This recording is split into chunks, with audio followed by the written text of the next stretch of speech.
Hi everyone. So for the week 3 project on discussing and researching a digital creativity tool, I decided to do a project on Minecraft education. I decided that it would be easier for me to kind of present my ideas with a PowerPoint and a presentation.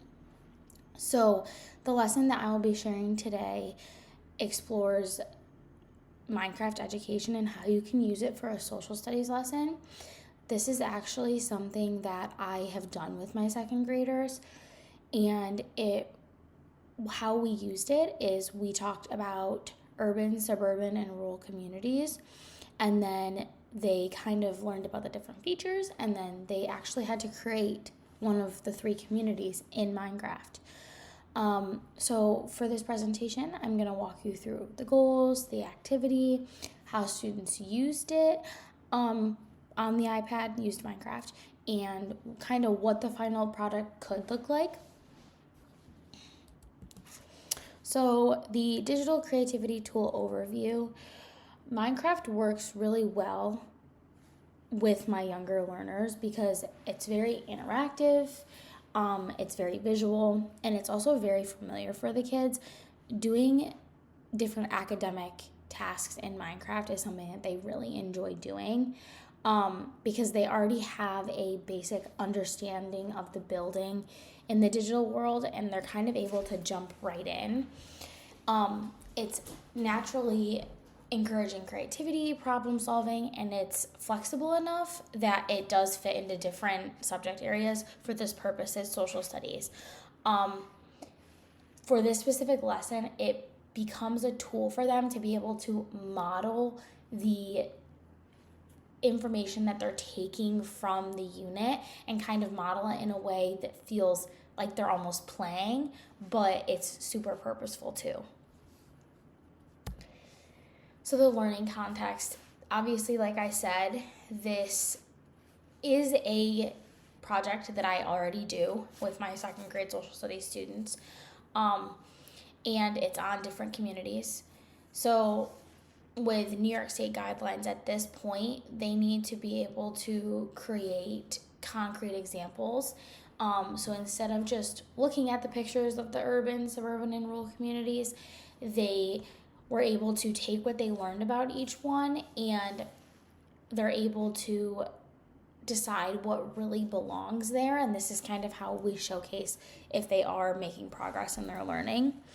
It also supports a wide range of learners because with this project, it spans over a few days, but students can kind of work at their own comfortability level and also their own pace to kind of like get the project done.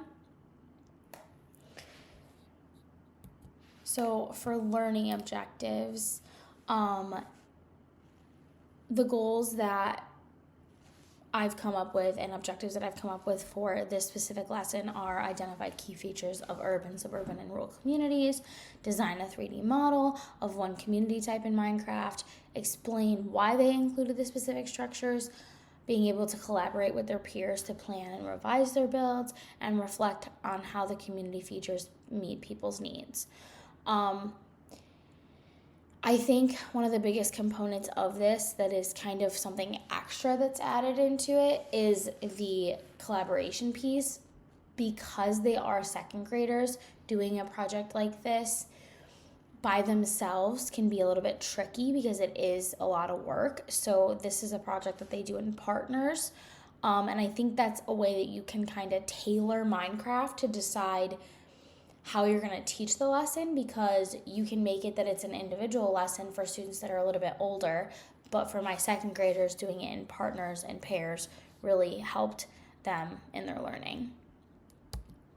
So kind of just like an activity outline, obviously instead of a worksheet or a simple sorting activity, the students are actually building the community from scratch. Obviously the learning is way more engaging this way. Minecraft's able to let them experiment, make mistakes. They're able to try again because they can destroy what they made, or if they put something in the wrong spot, they can move it. They can do a really good job of visualizing the layout of their community and why certain building features belong in certain places. So it just makes the learning more interactive. You kind of decide, what kind of transportation do you need in your community, depending on what you choose. What kind of buildings do you need? What kind of natural elements do you need? Like, do you need lakes, rivers, and mountains in the middle of an urban community? So these are just kind of some student instructions. I kind of broke it up into different getting started, the basic controls for Minecraft, and then just some tips. So this is all based on doing it with an iPad, because that's what my students are used to. So for getting started, obviously, you log into Minecraft Education. They use their school information for this. They tap play, and then they create new. They choose creative mode. I name their world after their community type. I actually also had them put in their partners too, just in case one submitted it and the other one didn't, and I wasn't really sure who was working with who. So kind of just some basic controls. You move with the on-screen joystick when you're using the iPad. In order to look around, you swipe. In order to place blocks, you can tap. In order to break blocks, you can tap and hold. In order to see the inventory, you touch the 3 little dots. In order to fly, you double tap the jump button. Just some tips, obviously, that I always tell them is some of them have access to a stylus. So if they do, I tell them to use their stylus. And the turn on touch control guides and settings, that's actually kind of for me and any adults that are in the room, because that kind of helps guide. And because some of my kids, they touch things and it moves things they don't want to, but if you turn on the touch control guide settings, that seems to help. So steps to complete the activity. When we go into the lesson, the first thing before we even get into Minecraft is they have to be able to choose the community.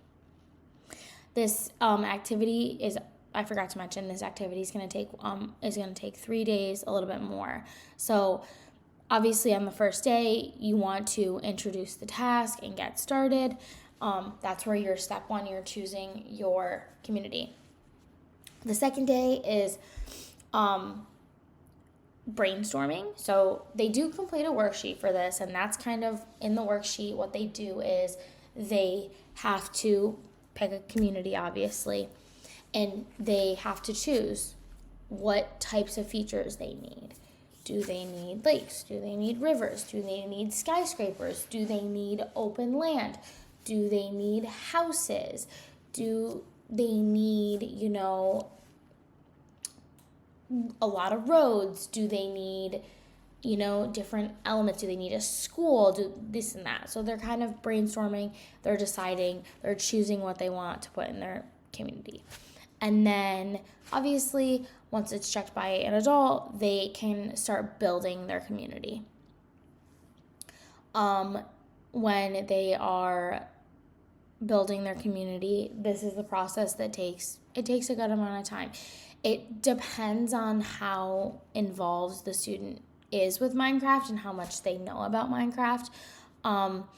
Then I do have them take some screenshots, but sometimes it's easier to just kind of look at their world and decide how I feel I need to assess them and stuff like that. And then obviously step 5 is preparing their community for a gallery walk, because that's kind of how we showcase. In 2nd grade, we don't really do a lot of presentations, so we do a little bit of a gallery walk. Everyone sets up their iPad. So as I said, kind of went through the timeline, in the other slide, and I actually forgot that this was a slide in here. So already talked about the timeline a little bit, so I'm not really going to get into that as much, but when I submit my assignment for this week, I'm going to link the PowerPoint so that you guys will be able to see all these things. So in terms of the assessment, I just mentioned that we do a gallery walk. That is kind of my assessment. My assessment for this is very formative, and I am taking notes along the way, kind of deciding who's understanding the concept, who's not. In an assignment like this, I am not fully grading them on how well they use Minecraft. I'm incorporating how they can take their brainstorming sheet and how they're able to use it to create their Minecraft community. So they obviously need to have accurate community features. They need to be creative. They need to be able to explain their choices during the gallery walk. So if I ask them, why did you choose a lake for a suburban community, they need to be able to tell me that. They need to be really engaged when they're working with their partners and they're kind of like making changes. And then when we have a whole group participation class discussion at the end to wrap up the project, they really need to be involved in that process. And that's another way that I assess is kind of, are they answering questions during whole group? So this is just kind of like a layout of what you would see in the different communities. And this is actually something that I would show the kids, because I would show them that for urban, you could have skyscrapers, roads, parks, different forms of transportation.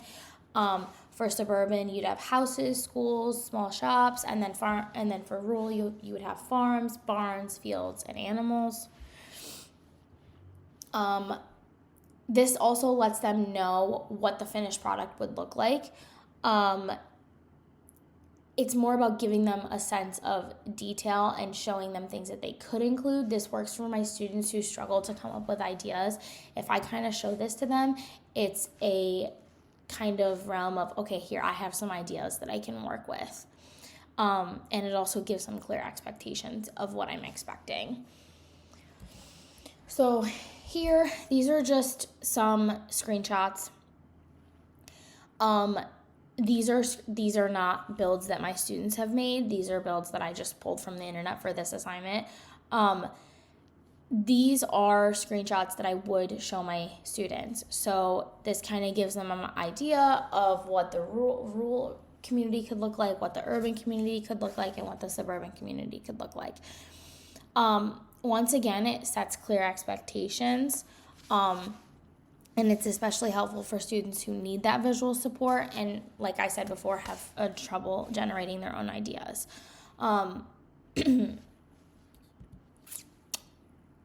As for after they're done making their builds, after they're done doing their screenshots, we obviously, like I talked about, we would do a whole group discussion.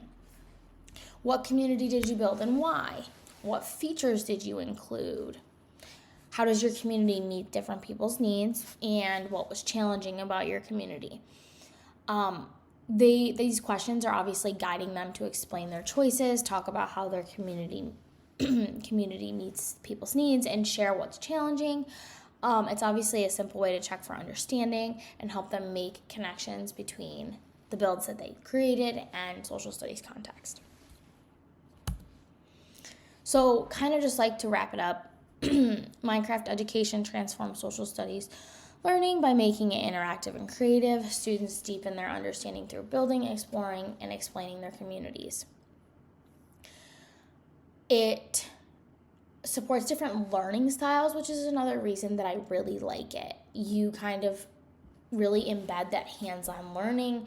You're obviously collaborating and you're building your digital skills. I think, in the time period that we are in, technology is so vital to these students. So being able to take something that they find is so fun and creating something that they can use to showcase what they're learning academically is so important to me. So this presentation that I created is kind of something where I would pull pieces of it to show my second graders when I was introducing the project, but this is also something that I plan on using to kind of like show it to other grade levels and show them ways that they could incorporate it for different assignments too. We are going to, in second grade, pretty soon, do another project with Minecraft where it's a Save the Bees project. And I'm actually really glad that this became an assignment for this class because this is something that I will be using to kind of showcase how Minecraft is such a good creativity tool to showcase student learning. I really hope you enjoyed my presentation, and let me know if you have any questions.